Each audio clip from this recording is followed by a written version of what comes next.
성도 여러분, 사도행전을 크게 두 부분으로 나눈다면 전반부는 1장에서 12장까지로 복음이 어떻게 예루살렘과 온 유대와 사마리아로 전해졌는지를 증거하고 있습니다. 그 중심에는 예루살렘 교회와 베드로 사도가 있었죠. 이제 시작되는 후반부는 13장부터 28장까지인데요. 여기서는 이제 구원의 기쁜 소식이 아시아와 유럽으로, 땅끝인 이방으로 전해진 모든 과정을 보여주고 있습니다. 그 중심에는 사도 바울이 있었습니다. 우리는 방금 읽은 13장에서 교회 역사상, 아니 인류 역사상 가장 중요한 선교 여행이 막 시작되는 것을 보게 되죠. 안디옥 교회는 지난주에 살펴보았듯이 기둥 같은 지도자였던 두 사람을 안수하여 파송하였습니다. 그러나 바나바와 사울을 교회의 첫 번째 선교사로 파송하는 일은 사람의 뜻과 계획이 아니라 전적으로 성령 하나님의 부르심이었고 보내심에 대한 순종이었던 것입니다. 여러분, 선교는 교회가 주도하는 프로그램이 아닙니다. 선교는 교회의 하나의 사역이 아닙니다. 교회는 사실 선교하기 위해서 부름받은 공동체요, 존재하는 목적을 가지고 있는 주님의 몸인 교회이죠. 교회와 개인을 통하여 선교를 하시지만 그 선교의 역사는 전적으로 성령님이 주관하십니다. 성령께서 두 사람을 따로 세우라고 이미 말씀하셨고 그들에게 땅끝을 향해 구원의 소식을 전할 사명을 맡기셨습니다. 그리고 오늘 4절은 드디어 바나바와 사울은 성령이 가라고 보내심으로 실루기아로 내려가서 거기에서 배를 타고 키프로스로 건너갔다고 말씀합니다. 그러니까 처음부터 끝까지 선교의 모든 여정은 성령님이 부르시고 보내시고 인도하셨습니다. 이것은 그리스도의 이름으로 부름받고 예수님이 제자 삼으셔서 우리를 세상으로 보내시는 그 한 사람 한 사람, 하나님의 백성 개인에게도 마찬가지입니다. 예수님이 말씀하셨죠. 아버지께서 나를 세상에 보내신 것 같이 나도 너희를 세상에 보낸다. 그 세상 가운데 그리스도의 대사로 부르시고 보내시고 인도하시는 일에 있어서도 전적으로 성령 하나님의 인도하심을 받습니다. 성령님의 인도함을 받는다는 말은 무슨 말이냐면, 그래서 내 인생의 모든 때와 우리가 머무는 자리를 성령님께 전적으로 내어 맡긴다는 의미인 것이죠. 사울은 여러분 처음 다메섹 도상에서 아나니아를 통해서 이런 자신의 부르심에 대한 이야기를 들었을 것입니다. 가라, 이 사람은 내 이름을 이방인과 임금들과 이스라엘 자손들에게 전하기 위하여 택한 나의 그릇이라는 주님의 그 부르심을 받았을 때 아마 사울은 곧바로 자신이 하나님 나라를 위해서 쓰임받을 줄로 생각했을 겁니다. 그러나 그가 처음 이방인의 사도로 보냄받은 것은 그 부르심을 받은 이후로도 적어도 13년에서 15년의 세월이 지난 뒤였지요. 그는 파송을 받기까지 여러분 다메섹 도상에서 빛 가운데 부활하신 주님을 만나고 다메섹에서 바로 이 예수가 우리가 그토록 기다리는 구원자 메시아라는 복음을 전하지만 그는 심한 핍박 가운데 정처 없이 아라비아 광야로 떠납니다. 그리고 3년을 보내게 됩니다. 성경은 그가 아라비아 광야에서 무엇을 했는지 전혀 기록해 주지 않고 있습니다. 그러다가 바나바의 중매를 통해서 예루살렘 교회를 방문하게 되고 사도들을 만나서 또 그 받은 은혜에 감격해서 예루살렘에서 복음을 전하지만 오히려 더 교회를 향한 핍박이 거세지자 사도들은 그를 그의 고향 다소에 보내버리죠. 다소에서 파묻혀 10년 이상의 세월을 보내게 됩니다. 그러다가 다시 바나바가 사울을 불러 안디옥 교회에 하나님의 사람들을 하나님의 말씀을 가르치며 목회를 함께 하다가 여러분 드디어 안디옥 교회에 파송을 받고 하나님이 보내시는 땅끝을 향해 나아갑니다. 여러분 그 모든 시간들을 지나가면서 사울의 입장에서 가만히 생각해 보면 너무나 답답한 시간일 수 있었겠다, 이런 생각이 듭니다. 하지만 하나님은 그 모든 일을 계획하시고 그를 여기까지 인도하셨고, 그를 땅 끝에 하나님의 복음을 들고 나아갈 하나님의 사람으로 준비시키셨던 것입니다. 그러니 여러분, 우리 인생 가운데 쓸모없는 시간이란 한순간도 없는 줄 믿으시기 바랍니다. 성령을 따라 움직이는 모든 인생이라면 그 인생 가운데 낭비되는 시간이라는 것은 없습니다. 모든 순간은 하나님이 우리를 만들어 가시는 결정적인 시간이 되는 것인 줄 믿습니다. 여러분, 하나님 우리가 어디를 가든 어떤 시간과 환경 가운데 있든 그의 자녀를 가장 정확한 타이밍에 가장 합당한 곳으로 인도하시는 선하신 하나님이심을 믿습니다. 그래서 여러분, 성령님의 선하신 그 이끄심과 인도하심을 신뢰하는 주님의 자녀들은 하루하루를 시작하며 가장 먼저 엎드려 기도하는 것입니다. 여러분, 아침에 일어나서 가장 먼저 무엇을 하십니까? 눈을 뜨자 깊은 한숨을 내쉬며 오늘도 처리해야 할 그 수많은 산적한 일더미들을 생각하며 염려하며 혹시 걱정하고 계시지는 않습니까? 오늘도 그 인생, 그 인생이라 부르지 않죠. 그 원수를 또 만나야 되는구나. 여러분 마음에 엄청난 분노 가운데 하루를 혹시 시작하지는 않으십니까? 위험 속에서 드리는 기도라는 부제를 갖고 있는 시편 143편 8절에서 다윗은 이렇게 기도합니다. 같이 한번 읽을까요? 시작. 아침에 나로 하여금 주의 인자한 말씀을 듣게 하소서. 내가 주를 의뢰함이니이다. 내가 다닐 길을 알게 하소서. 내가 내 영혼을 주께 드림이니이다.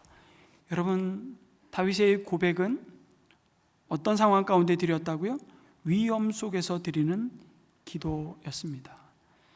다윗이 10년 넘는 세월을 광야에서 사울왕의 추적을 피해 정처 없이 오늘은 이곳 내일은 저곳, 여러분 떠돌며 때로는 음식을 구걸하며 블레셋 왕의 밑에 수하에 들어가서도 미친 척하며 생존해야 할 만큼 절박한 시간들을 지나가면서도 그는 방황하지 않고 오늘 말씀처럼 오늘도 나의 다닐 길을 알게 하시고 내 영혼을 주께 맡겨드립니다. 그는 그 광야, 길 없는 광야에 방랑자가 아니라 순례자로 살았던 고백을 시편에 수없이 남겨놓고 있는 다윗의 모습을 보는 것이죠. 하나님, 오늘 하루 나의 다닐 길을 인도하여 주소서 라고 그렇게 기도하며 하루를 시작하는 은혜가 있기를 주님의 이름으로 축복합니다. 그것이 성령님의 인도하심을 받는 자의 참된 경건의 모습 아니겠습니까? 바나바와 사울은 성령님의 이 보내심을 따라 첫 번째 선교지인 키프로스 섬으로 건너갑니다. 지도를 한번 보실까요?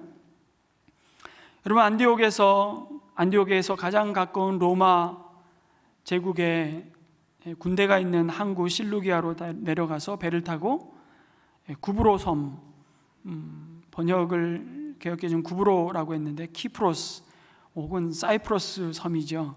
여러분, 이 섬은 지도에서 보면 되게 조그맣게 보이지만 자그마치 이 면적은 제주도의 5배 큰 섬입니다. 그 동쪽 끝에 살라미 항구에 도착하게 되죠. 왜 첫 선교지로 많고 많은 곳 중에 하필이면 키프로스 섬이었을까요? 이왕이면 제국의 심장부인 로마로 가서 복음의 깃발을 꽂으면 세계 복음화는 더 일사천리로 되지 않았을까요? 그러나 그것은 사람의 생각이죠. 하나님은 복음의 땅끝을 향한 첫걸음을 어쩌면 모두의 기대와 다르게 키프로스 섬으로 향하게 하셨습니다. 여러분, 성령 하나님께서는 우리에게 사명을 주실 뿐만 아니라 그 사명을 어떻게 수행할 것인지 그 방법까지도 세밀하게 신실하게 인도해 주시죠. 누구와 어디에 함께 가서 어떻게 할 것인지 하나님께서 다 인도하시고 지시해 주십니다. 그래서 우리에게 우선적으로 사실 요구되는 신실함은 그 하나님의 인도하심과 뜻을 빨리빨리 알아 듣는 것입니다. 그래서 하나님과 끊임없이 주파수를 맞추는 훈련을 우리 열심히 해야 하는 것이죠. 우리가 왜 작은 목자 훈련 상공부에 참여합니까? 그건 하나님께서 말씀을 통해서 우리를 향해서 주님의 몸된 교회를 향해서 가지고 계신 하나님의 계획과 소망과 뜻을 우리가 빨리빨리 캐치하기 위해서입니다. 이런 이야기가 있습니다. 시끄러운 뉴욕 맨하탄, 여러분 그 거리를 한번 가보신 분들 경험해 보시겠지만 정신이 하나도 없습니다. 저도 저 아이들 데리고 지하철 탔다가 얼마나 순간 스릴을 당했는데요.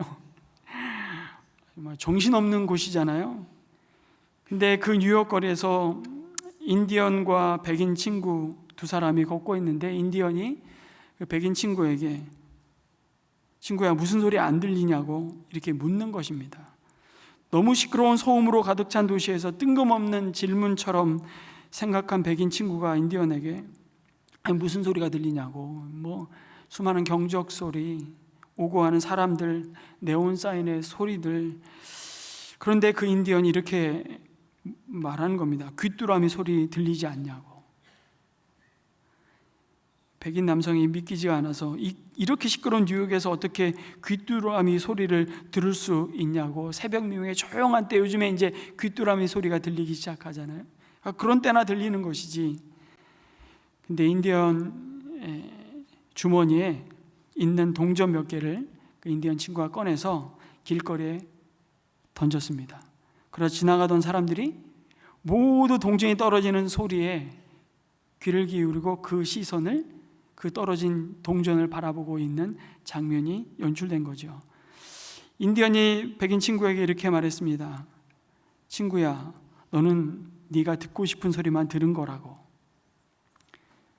당신의 마음이 어디에 있느냐에 따라 들리는 소리가 달라진다는 사실을 그때서야 참 귀한 지혜의 말을 나누는 이야기인 것이죠.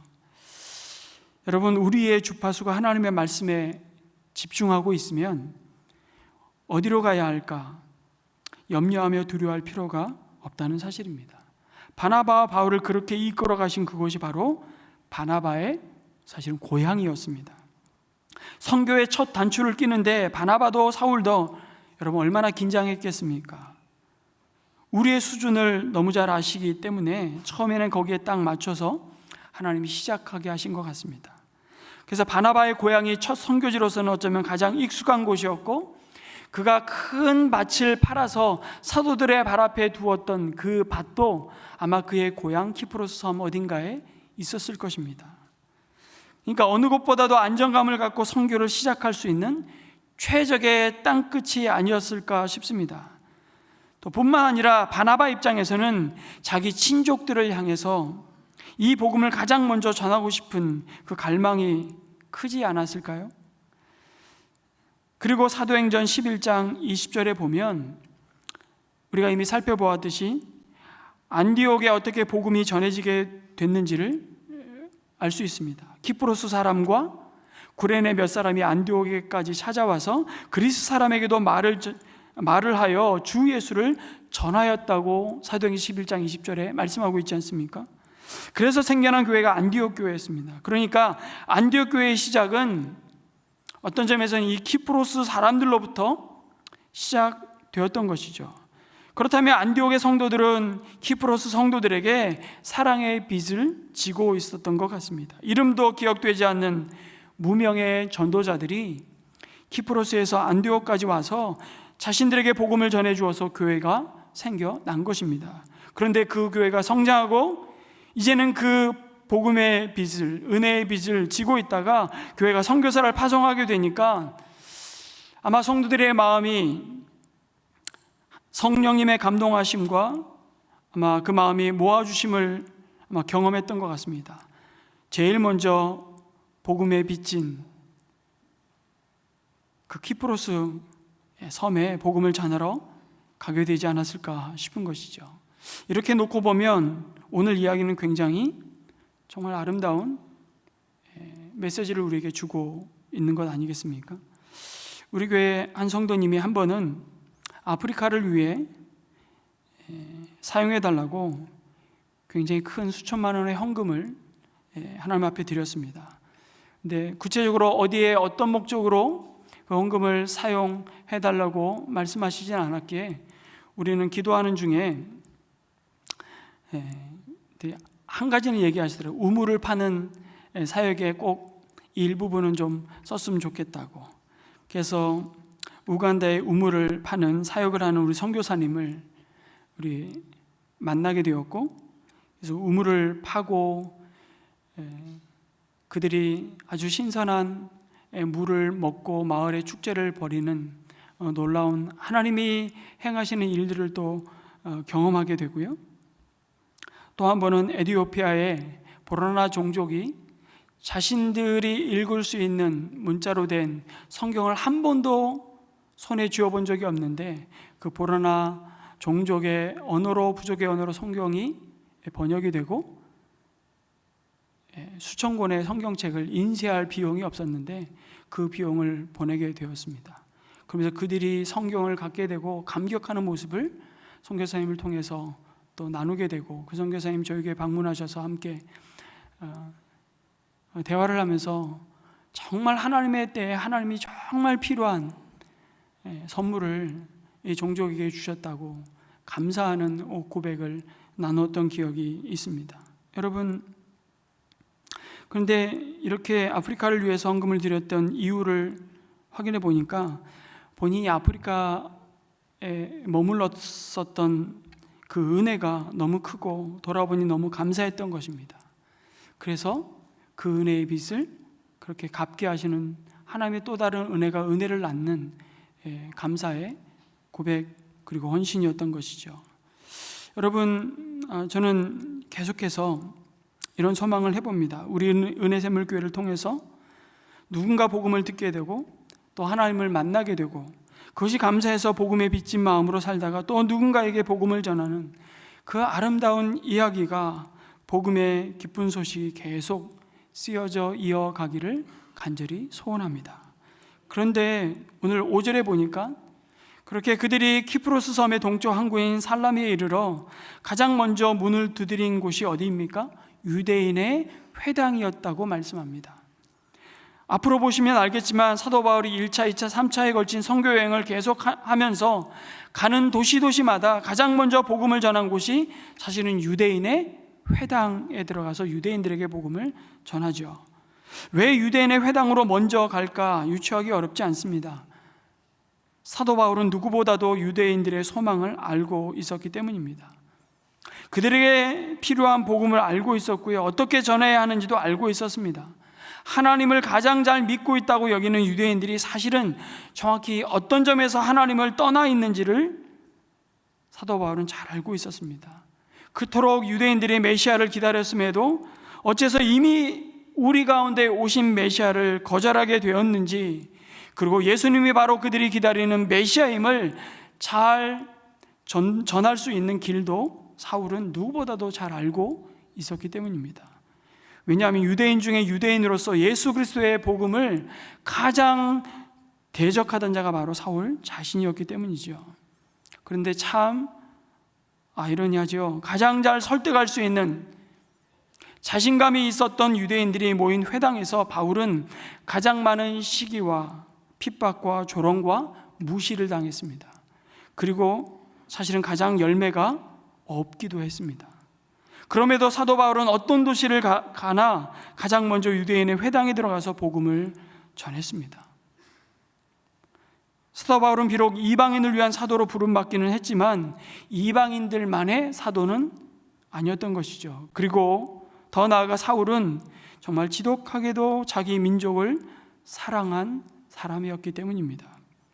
그의 고백을 한번 들어보시기 바랍니다. 로마서 9장 2절에 그가 이렇게 말씀하죠. 나에게는 큰 슬픔이 있고 내 마음에는 끊임없는 고통이 있습니다. 나는 육신으로 내 동족인 내 결례를 위한 일이면 내가 저주를 받아서 그리스도에게서 끊어질지라도 달게 받겠습니다. 그리고 로마서 10장 1절에서 이런 고백을 이어가죠. 형제자매 여러분, 내 마음의 간절한 소원과 내 동족을 위하여 하나님께 드리는 내 기도의 내용은 그들이 구원을 얻는 일입니다. 사울은 자신의 동족 유대인들을 너무너무 사랑했습니다. 그래서 이방인의 사도로 부름받긴 했지만 먼저 유대인들의 회당을 늘 찾아갔고 그곳에서 먼저 복음을 전했죠. 사실 동족을 향한 바울의 사랑이 이 구원의 말씀 로마서를 시작하면서부터 이미 나타납니다. 내가 복음을 부끄러워하지 아니하노니 이 복음은 모든 믿는 자에게 구원을 주시는 하나님의 능력이라. 첫째는 유대인에게요, 그 다음은 헬라인에게로다, 또한 헬라인에게로다, 이렇게 말씀할 만큼 먼저 구원의 은혜를 받은 우리 또한 마땅히 그러해야 하지 않을까요?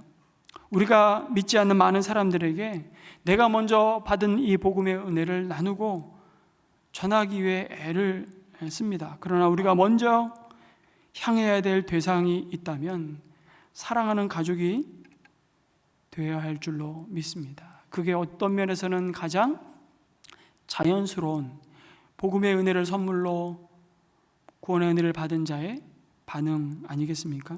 내 가족에게 복음을 먼저 전하는 것이죠. 그런데 이게 쉽습니까? 어렵습니다. 너무 어려워요. 그러나 낙심하지 마십시오. 사도 바울도 어려웠습니다. 말씀드린 대로 사도 바울이 이방인들에게 복음을 전할 때 많은 열매가 있었는데 유대인들에게는 그리 열매가 많지 않았습니다. 그토록 사랑해서 유대인들의 회당을 가는데 그는 환영받지 못했어요. 그곳에서 많은 환난을 받습니다. 여러분, 고린도후서 11장의 말씀에 보시면 사도 바울이 자기가 복음을 전하며 이 도시 저 도시 온 아시아와 유럽을 누비며 다니면서 그가 겪었던 고난의 목록을 쭉 나열합니다. 거기 보면 감옥살이도 더 많이 하고 매도 더 많이 맞고 여러 번 죽을 뻔하였다고 말하지요. 유대 사람들에게서 마흔에서 하나를 뺀 매를 맞는 것이 5번이요, 돌로 맞은 것이 1번이요, 파선을 당한 것이 3번이요, 밤낮 꼬박 하루를 망망한 바다를 떠다녔다고 말합니다. 자주 여행하는 동안에 강물의 위험, 강도의 위험, 동족의 위험, 이방 사람의 위험과 도시의 위험과 광야의 위험과 바다의 위험과 거짓 형제의 위험을 당했다고 말합니다.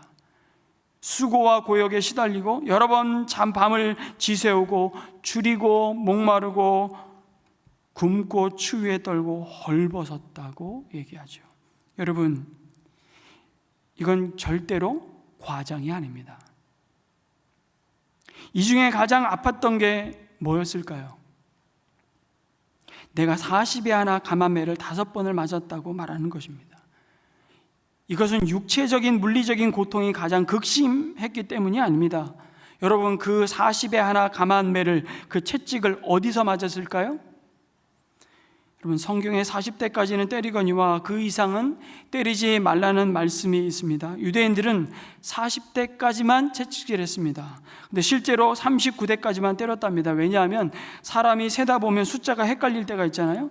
그래서 실수할까 봐 율법에 기록된 1.1획도 그들은 철저하게 지키고자 하는, 40대를 때릴까 봐 39대까지만 때린 것이죠. 근데 그 매를 몇 번 맞았다고요? 5번. 어디서요? 유대인들이 모인 회당에서. 실제로 예수님도 이렇게 예언하셨습니다. 마태복음 10장 17절에 사람들을 삼가라, 그들이 너희를 공회에 넘겨주겠고 그들의 회당에서 채찍질 하리라. 유대인의 회당은 채찍질하는 장소였던 것으로 보입니다. 그러다가 채찍질 정도로 끝나지 않는 율법의 심각한 범죄에 대해서는 돌로 쳐서 그들은 죽였죠.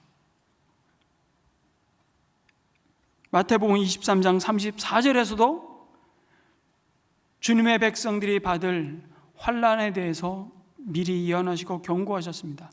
그러므로 내가 너희에게 선지자들과 지혜 있는 자들과 서기관들을 보내매 너희가 그 중에서 더러는 죽이거나 십자가에 못 박고 그 중에 더러는 너희 회당에서 채찍질하고 이 동네에서 저 동네로 따라다니며 박해하리라 예언하셨습니다.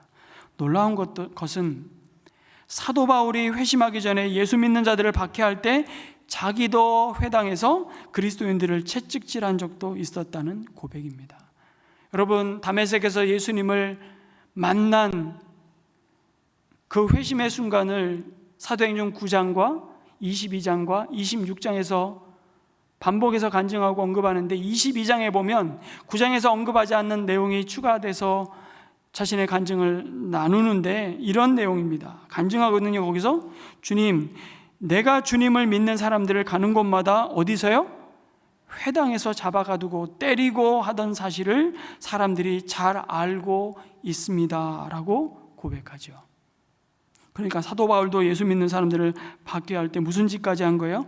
회당에서 채찍질까지 했던 사람이었습니다. 여러분, 이 채찍은 가죽 끝에다가 짐승의 뼈 조각을 묶어서 내리치는 형벌이었습니다. 그러니까 한 대만 맞아도 살점이 쫙쫙 뜯겨져 나가는 것이죠. 근데 그 채찍질하던 사울이 이제 유대인들의 회당을 찾아다니며 복음을 전할 때 그 채찍질을 맞는 겁니다. 근데 한두 번 맞은 게 아니라 5번 맞습니다. 사도 바울이 나중에 이런 고백을 합니다. 내가 내 몸에 예수 그리스도의 흔적을 가졌노라. 그가 말하는 그리스도의 흔적은 바로 이 회당에서 맞은 채찍의 흔적, 아문 상처였을 것입니다. 자기 등에 깊은 상처를 남긴 그 유대인의 회당을 그는 그런데 계속 찾아갑니다. 놀라운 사랑이죠. 그것이 가능한 것은 그 마음에 먼저 성령께서 그 마음에 부음받은 그리스도의 사랑이 채워졌기 때문입니다. 아무리 동족으로부터 핍박을 받아도 끝까지 포기하지 않습니다. 그를 향한 성령의 부르심과 보내심의 길을 갈 수 있었던 그 믿음의 비밀은 다른 것이 아니라 바로 자신을 향하신 우리를 향한 끝없는 사랑이었던 것입니다. 우리는 어떻습니까? 내 가족들이 복음을 쉽게 받아들이지 않는다고 내 남편과 시댁 식구들이 나를 핍박한다고 해서 쉽게 포기하지 않습니까? 나의 등에는 이 사랑의 흔적이 있는지 이 말씀 속에서 우리를 돌아보게 하십니다. 바나바와 사울은 키프로스 섬에 동쪽 항구 살라미에서 복음 전도를 시작해서 오늘 말씀해 보니까 그 섬을 관통해서 무려 180km 떨어져 있는 남서쪽에 있는 키프로스 섬의 수도인 바보에 도착합니다. 지도를 다시 한번 보시면 여러분, 살라미에서 바보까지가 무려 180km의 여정이었죠. 이 바보라는 도시는요, 이 구로 키프로스 섬의 수도인데요, 전형적인 그리스도 로마 도시였습니다. 여기에 총독 관저를 비롯해서 수많은 신전들과 원형 경기장과 극장, 공중 목욕탕과 동전 주조소 등이 있었습니다. 무엇보다도 여러분, 이 도시는 비너스 여신을 숭배하기 시작한 발상지로 유명했습니다.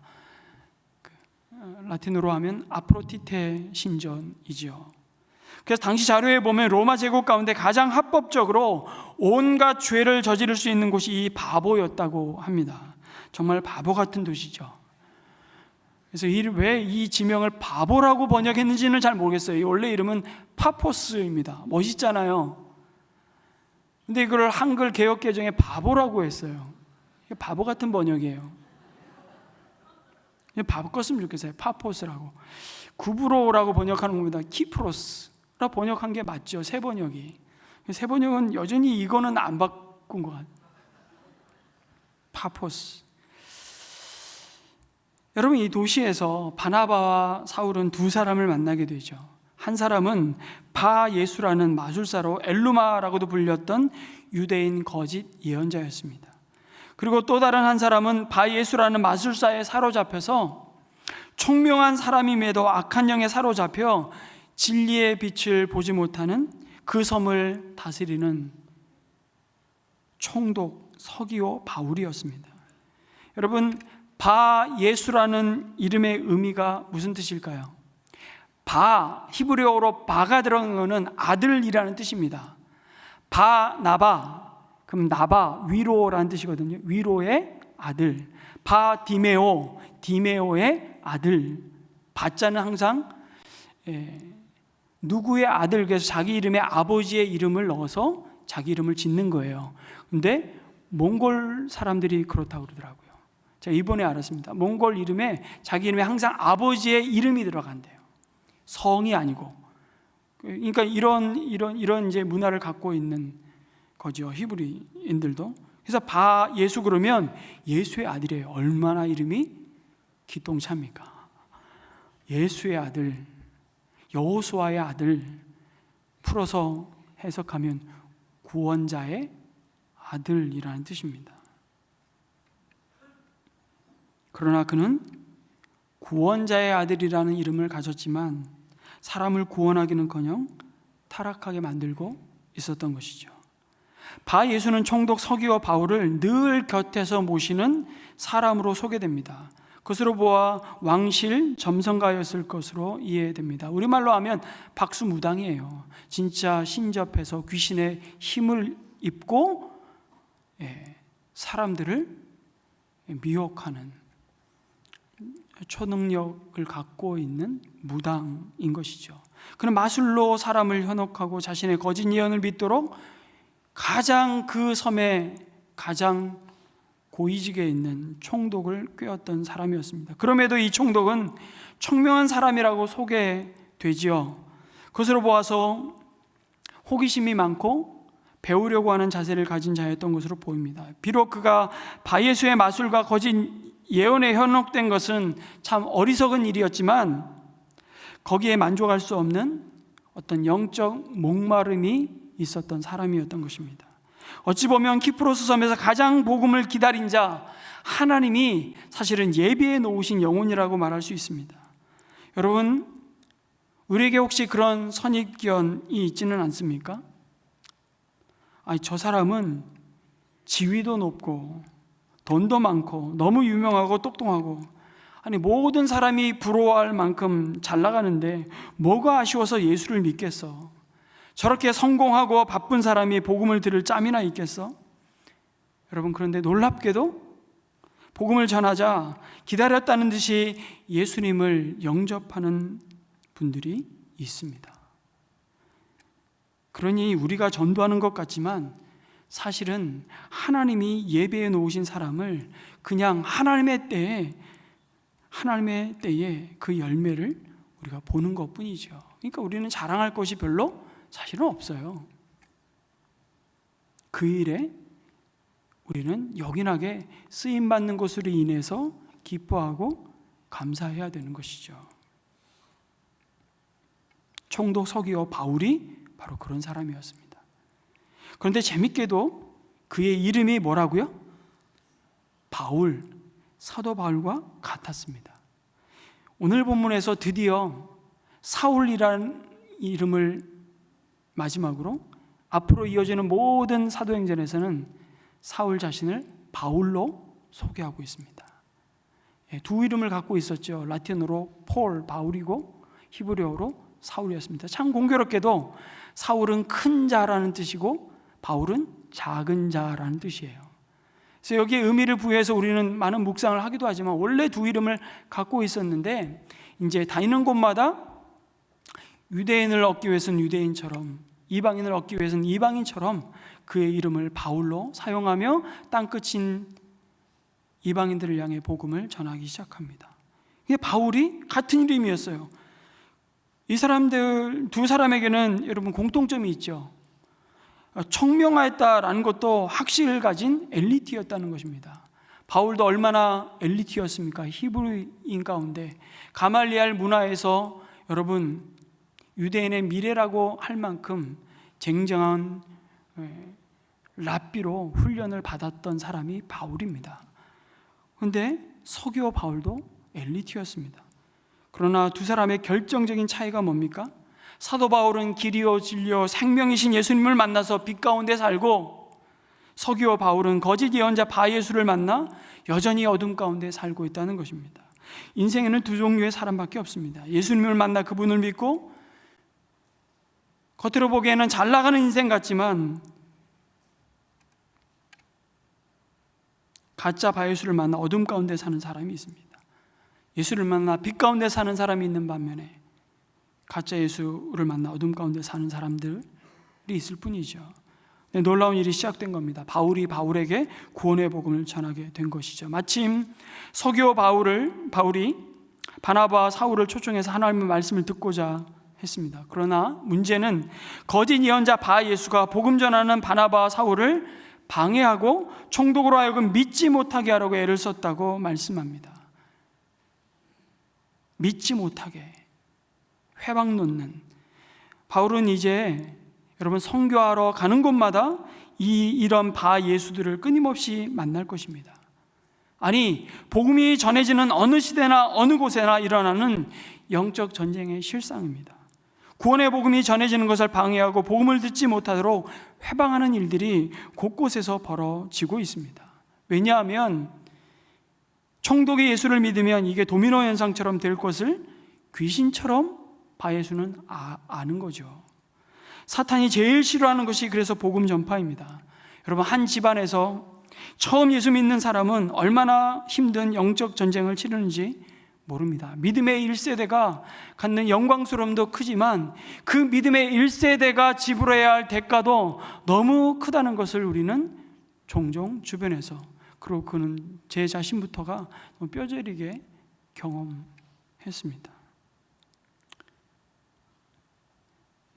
그 한 사람 예수 못 믿게 하려고, 교회 못 가게 하려고, 그리고 한 지역에 한 사회에 복음이 들어갈 때도 여러분 마찬가지입니다. 모든 귀신들이 들고 일어나는 난리를 치는 것이죠.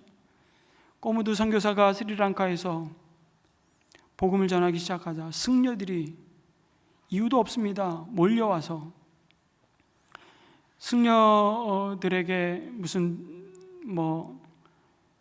복음을 전하면서 그들의 눈에 가시처럼 행동한 것도 없습니다. 그냥 아픈 사람들 와서 기도하는데 병이 낫기 시작하고 놀라운 복음의 능력이 나타나기 시작하고, 그렇게 그 소문을 듣고 사람들이 모이기 시작하자 승려들이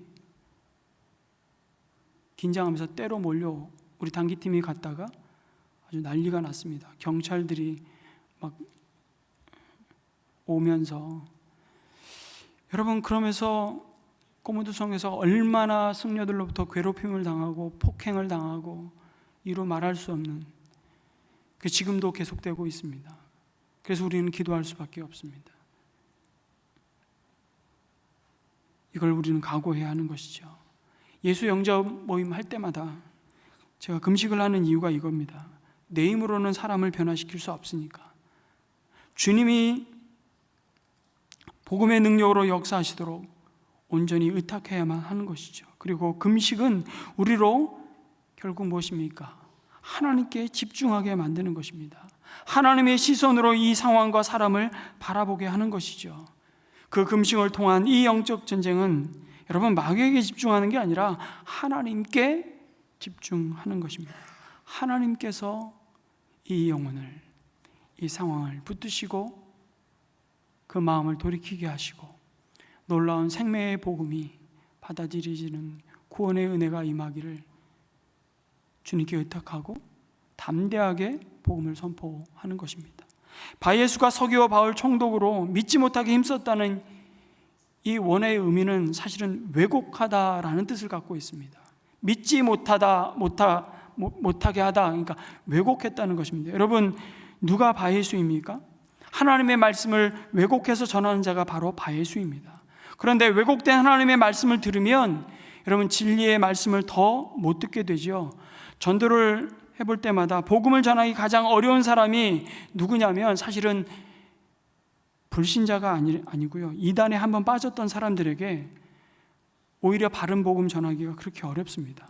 이단에 빠졌던 사람들이 바른 복음을 듣고 여러분 우리 공동체에 들어와서 적응하고 믿음의 뿌리를 내리기가 너무너무 힘듭니다.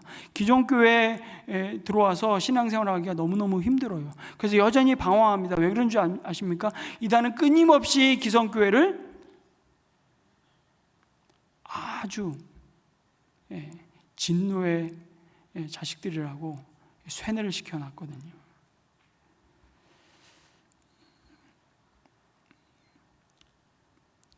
이미 복음을, 말씀을 왜곡되어 한번 들어버린 겁니다. 그러니까 왜곡되어 말씀을 전달받았기 때문에 이 사람에게 복음이 들어가기가 너무 어렵습니다. 신천지 이만희가 바 예수예요. 말씀을 왜곡해서 전하는 자입니다. 성경 가지고 얘기하잖아요. 우리가 바 예수를 경계해야 되죠. 그런데 정통교회에 속해 있다 할지라도 하나님의 말씀을 왜곡해서 전하는 자들이 있다면 그가 바 예수입니다. 결국 그래서 진리의 말씀으로부터 점점 멀어지게 만드는 자들이 여러분 바 예수입니다. 그리고 이 못 믿게 한다는 이 단어의 의미 중에는 여러분 비틀어서 주의를 돌리게 만든다는 뜻도 갖고 있습니다. 그럼 누가 바 예수입니까? 내가 하나님의 말씀에 온 주의를 기울여서 듣고자 하는데 나로 하여금 내 관심을 하나님의 말씀에서 자꾸 다른 데로 돌리려고 하는 자가 여러분 바 예수입니다. 이 땅에 그런 의미에서 보면 바 예수가 얼마나 많은지 모릅니다. 여러분 주변에 여러분의 관심을 자꾸 이 세상에 돌리게 하는 사람들이 있잖아요. 좀 말씀을 좀 듣고 싶은데 내가 좀 이제 예배 좀 드리려고 하는데 자꾸 나한테 세상 새로운 유행과 재미를 소개시켜주는 분들이 있죠. 좀 자꾸 재테크 좀 신경 쓰고 살라고 알려주는 분들이 있습니다. 자꾸 현실 세계에 좀 관심을 가지라고 하는 분들이 있습니다. 미안하지만 여러분 그게 바 예수입니다. 여러분 하나님의 사람들은요 어떻게 하든지 기회가 있다면 저와 여러분의 관심을 존귀하신 하나님을 예배하며 그 말씀의 진리에 돌리게 만들죠. 그게 하나님의 사람입니다. 기회만 봐서 어떻게든 저 사람의 관심을 주님께로 향하도록 돌리게 하죠. 근데 바 예수들은 반대입니다. 기회만 있으면 우리의 관심을 하나님으로부터 세상으로, 하나님의 진리의 말씀으로부터 현실로 자꾸 관심을 돌리는 겁니다. 여러분 고3 되면 여러분 불현듯 그 믿음 좋던 부모가 갑자기 바 예수가 됩니다. 대학 가면 다 할 수 있어. 지금은 집중해서 학원 가야 돼. 여러분 제가 이름만 대면 너무 유명한 분이 돼가지고 다 아는 분, 이게 명예훼손될까 봐 제가 이름은 거명하지 않겠지만 제가 샘물교회에서 이 자녀를 제자 양육을 했습니다. 주일날 주일 예배 마치고 제자 양육을 하는데 시간을 제가 보통 저희 집에 불러서 아이들을 제자 양육하는데 한 2시간씩 보냈습니다. 그리고 아이는 돌아갔습니다. 근데 전화가 온 겁니다, 저한테. 저에게 쌍욕만 안 했지 왜 아이를 붙잡아 놓고 뭔 짓을 하는 거냐고. 근데 그분이 교회 신실한 집사였습니다. 제가 그때 얼마나 충격을 먹었는지. 그때 전도사였거든요. 제가 그때부터 집사를 잡사로 보기 시작했습니다. 죄송합니다, 표현이 거칠어서. 집사라고 다 집사가 아니구나. 그럼 바 예수입니다. 여러분 그 인생 여러분 망치는 거 한순간입니다.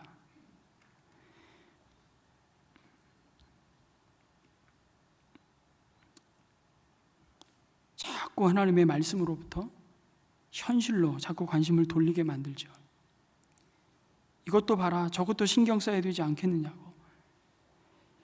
여러분 옆에 바 예수가 있다면 경계하셔야 됩니다. 왜 경계하셔야 되냐면 바 예수의 배후에 사탄이 있기 때문입니다. 오늘 성령 충만한 사도 바울이 그 바 예수의 실상을 폭로하잖아요. 10절에 보니까 바 예수 구원자의 아들이 아니라 성령 충만한 바울이 마술사 바 예수를 뭐 했다고요? 노려보면서 말하기 시작합니다. 이거 노려보았다는 게 중요합니다. 여러분 기싸움 하는 거예요. 여러분 이런 순간이 있더라고요. 저희는 없을 줄 알았어요. 저도 있더라고요. 제가 한번 말씀드렸잖아요. 저희 부모님이 조그마한 상가, 새가 안 나가던 때인데 새 놨는데 명절 돼가지고 새가 나갔다고. 그 월세 한 달에 받으셔야 뭐 30만 원, 40만 원 요 정도인데 너무 좋아하시더라고요. 그냥 무슨 집이 들어오니까 보살이 들어온대요. 기겁을 해가지고 제가 도대체 이게 무슨 일인가, 제가 멍 때리고 있는데 제 아내가 제 옆구리를 푹 치더라고요. 당신 잠깐 나오라고. 뭐 하고 있냐고 지금 이 상황에서. 당신 얘기해야 되지 않겠냐고. 그때 저희 부모님이 믿음이 없으셨어요. 근데 제가 그때 저희 부모님의 재산임에도 불구하고 제가 무릎 꿇고 아버님 이건 아닌 것 같습니다. 제가 양해를 구했죠. 제가 그 보살에게 찾아가서 제가 해약하겠습니다. 그때 저희 부모님이 감사하게도 생각이 짧았다 그러시면서 그렇게 하자고, 안 그래도 좀 찝찝했는데 제가 그 보살을 찾아갔죠. 들어가자 그 눈빛 내가 지금도 잊을 수가 없습니다. 제가 노려보며 정확하게 얘기했습니다. 우리는 이 계약할 수 없습니다. 계약 취소하겠습니다. 그래서 계약금, 위약금 2배로 물어주고 나오려고 하는데 그 보살이 노려보며 저한테 얘기하더라고요. 간판도 맞췄으니 간판값도 달라고. 안 맞힌 것 같아요. 근데 싸우기 싫었어요. 드리겠다고. 간판값까지 다 물어주고 제가 나온 기억이 있습니다. 근데 왜 우리 집을 계약했는 줄 아십니까? 저 부모님 집이에요. 왜 보살이 자기 새끼 보살, 처녀 보살 분가시키려고, 마치 교회가 교회를 분리받으시. 제가 그 기억을 잊을 수가 없어요. 그때 얼마나 그 눈빛이요. 진짜 무당은요, 여러분 신기가 내리는 거예요. 악한 영에 사로잡혀서 얼마나 그 인생이 괴롭힘을 당하는지 모릅니다. 여러분 불쌍한 영혼들이에요. 노려보며 말하죠. 너 속임수와 악행으로 가득 찬 악마의 자식아, 모든 정의의 원수야. 너는 주님의 바른 길을 굽게 하는 자라고 폭로하죠. 이게 진짜 그의 정체였습니다. 바예수의 정체를 정확히 분별하고 꿰뚫어 봅니다. 그는 구원자의 아들이 아니라 악마의 자식임을 보았던 것입니다. 바울은 단호하게 대적하죠. 너는 주님의 바른 길을 굽게 하는 짓을 그치지 못하겠느냐. 바울은 전도하는 과정에 여러분 이렇게 한 사람을 향해서 비난을 퍼부은 적이 없어요. 근데 이건 비난이 아니에요. 바울은 사람에 대해서 말을 하는 것이 아니라 그를 붙잡고 있는 악한 영에 대해서 말을 하고 있는 것입니다. 그치지 못하겠느냐. 여러분 우리 인생에서 거짓과 악한 생각이 우리 마음에 떠오를 때 그 마음을 향하여 우리는 선포해야 됩니다. 그치지 못하겠느냐. 여러분 데살로니가 전서를 우리가 묵상하면서 5장 22절에 이렇게 말씀하셨잖아요. 악은 어떤 모양이라도 버리라고 말씀하지 않습니까? 우리 머릿속에서 악한 생각, 부정한 생각, 나쁜 생각이 떠오를 때마다 우리는 우리의 생각을 향해 선포해야 합니다. 그치지 못하겠느냐. 내 입에서 악한 말이 나오고 내 손과 발이 거짓과 악을 향한 방향으로 가려고 할 때 우리는 외쳐야 합니다. 그치지 못하겠느냐. 우리 가정 가운데, 우리 직장 가운데, 우리 인생 가운데, 우리 부부의 관계 가운데, 우리 자녀의 배움의 과정 가운데 악한 생각들이 일어날 때 우리는 그 순간에 반드시 외쳐야 되는 것입니다. 그치지 못하겠느냐. 여러분 성령 충만하여 이 선포를 외칠 때 놀라운 일이 일어나게 될 줄 믿습니다. 성경은 분명히 약속하셨습니다. 마귀를 대적하라. 그리하면 너희를 피하리라. 여러분 마귀는 우리를 피할 수밖에 없습니다. 누구를 피한다고요? 성령 충만한 성도를 피하게 되어 있습니다. 우리를 얼마나 존귀한 자들로 부르셨는지 모릅니다. 근데 성령 충만하지 않으면 계속해서 악한 사단, 마귀는 우리 주위를 맴돌죠. 그러다가 덮치는 거예요. 여러분 성령 충만한 사탄의 모든 괴략을 우리가 간파하고 그 순간에 그치지 못하겠느냐, 그 말을 선포할 수 있는 모든 성도가 되기를 주님의 이름으로 축복합니다. 그리고 나서 사도 바울은 바예수를 향해 하나님의 엄위하신 심판을 또한 선포하지. 이제 주님의 손이 너를 내리칠 것이니 눈이 멀어서 얼마 동안 햇빛을 보지 못할 것이다. 여러분 이거 누가 당한 거예요? 바울이 한번 당했던 거예요. 얼마 동안 햇빛을 보지 못할 것이라고 여러분 선포하는 것을 보니 이 바예수 또한 자기와 같이 빛 대신 주님을 보고 주님께 돌아오기를 간절히 소망했던 것 같아요. 그러자 곧 안개와 어둠이 그를 내리 덮었다고. 여러분 하나님의 손은요, 하나님의 자녀에게는 축복이지만 저 어둠의 권세에 임할 때는 그 하나님의 손은 심판입니다. 얼마 동안 바예수는 맹인이 되었죠. 모든 사람들에게 이후에 다가올 일에 대해서 알려주었어야 할 이 거짓 선지자는 하나님께서 두신 어둠 속에서 손을 잡아줄 사람을 찾아 더듬어야 하는 처지가 되었던 겁니다. 여러분, 하나님의 이 임재 앞에 모든 거짓과 악행과 불의한 어둠의 권세는 그냥 부서져 버리고 맙니다. 그 역사가 지금 일어나는 것입니다. 이것이 바울을 통해 행하신, 여러분 놀랍게도 첫 번째 기적입니다. 기적이지만 사실은 영적인 전쟁이었죠. 총독은 이 일어난 일을 보고 주님을 믿게 되었다고 말씀합니다. 여러분의 삶 가운데 자녀를 향한 하나님의 축복의 손이 함께 하시기를 축원합니다. 동시에 악한 권세를 향한 심판과 대적하시는 하나님의 손이 또한 함께 하시기를 주님의 이름으로 축복합니다. 아멘.